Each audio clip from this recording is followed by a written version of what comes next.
team of astronomers, including RDP haTHORs.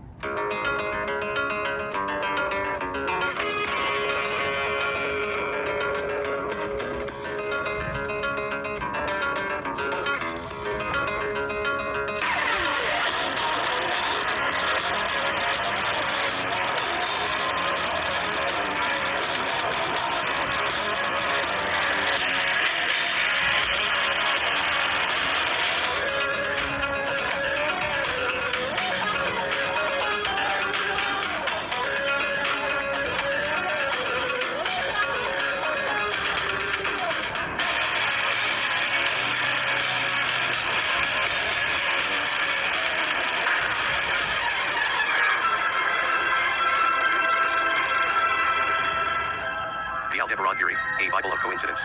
By Mark Salat. Chapter 1, Section A. Introduction to Aldebaran, former home of the earthly gods. Taurus is a large and prominent constellation in the northern hemisphere's winter sky. It is the only constellation crossed by all three of the galactic equator, celestial equator, and ecliptic. The identification of the constellation with a bull is very old, certainly dating to the Chalcolithic, and perhaps even to the Upper Paleolithic, very broadly dating to between 50,000 and 10,000 years ago, roughly coinciding with the appearance of behavioral modernity. It came to symbolize the bull in the mythologies of ancient Mesopotamia, Egypt, and Greece. In the early Bronze Age, it marked the location of the sun during the spring equinox. Taurus exhibits a number of features of interest to astronomers. It hosts two of the nearest open clusters to Earth, the Pleiades and the haTHORs, known since prehistoric times, both of which are visible to the naked eye. At first magnitude, the red giant Aldebaran is the brightest star in the entire constellation. Slightly before, and during the Upper Paleolithic, Aldebaran would have been observed as being fixed between the horns of Taurus for at least 20,000 years before it settled into its current position as the bull's right eye, to the left from a head-on perspective. The zodiacal signs are an abstraction from the physical constellations, and each represent exactly 1/12 of the full circle, or the longitude traversed by the sun in about 30.4 days. Taurus is the second astrological sign in the zodiac. It spans the 30th to 60th degrees of the zodiac between 27.25 and 54.75 degrees of celestial longitude. Under the tropical zodiac, the sun transits this area on average between April 20th to May 20th each year. Under the sidereal zodiac, the sun currently transits the constellation of Taurus from approximately May 16th to June 15th. In all the ancient zodiacs, Taurus is the beginning sign, and marked the vernal, or spring equinox from about 4000 to 1700 BCE. Astrologically, Aldebaran is a fortunate star, portending riches and honor. It is one of the four royal stars of the Persians, from around 3000 BCE, 5014 years ago.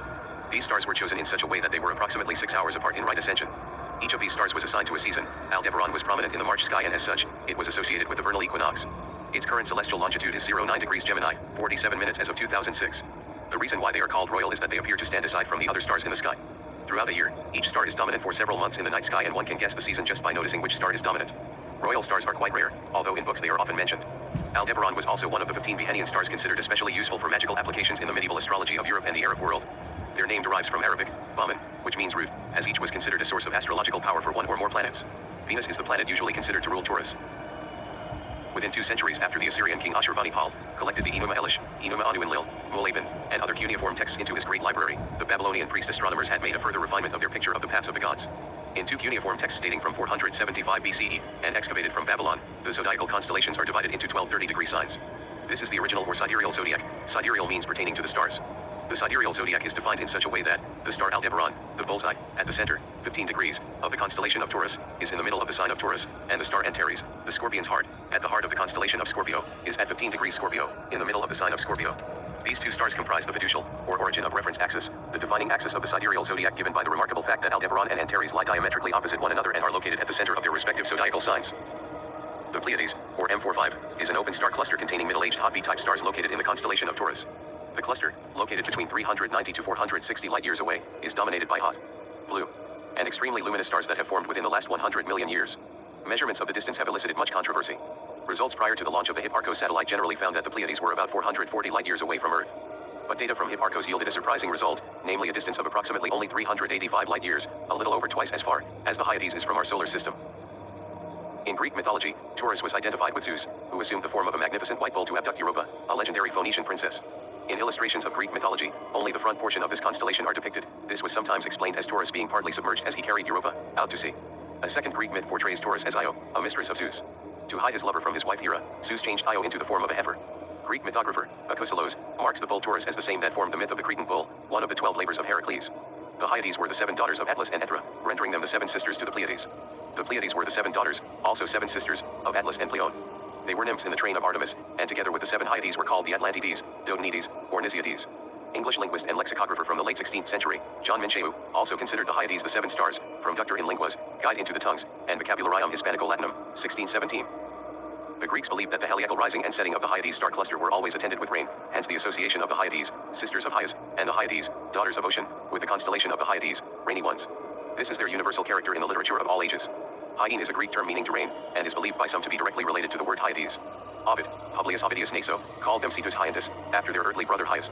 The main myth concerning them is envisioned to account for their collective name and to provide an etiology for their weepy raininess. Hyas was killed in a hunting accident and the haTHORs wept from their grief, hence the title Rainy Ones. They were changed into a cluster of stars, the haTHORs, and set in the head of Taurus. Phoresides of Leros is said to have acknowledged Beta and Zeta Tauri, at the tips of the horns. Dione, also known as Semele, mortal mother of Dionysus, and Protis, were supposed to be daughters of Hyas by Ithra and have been added to the group of stars.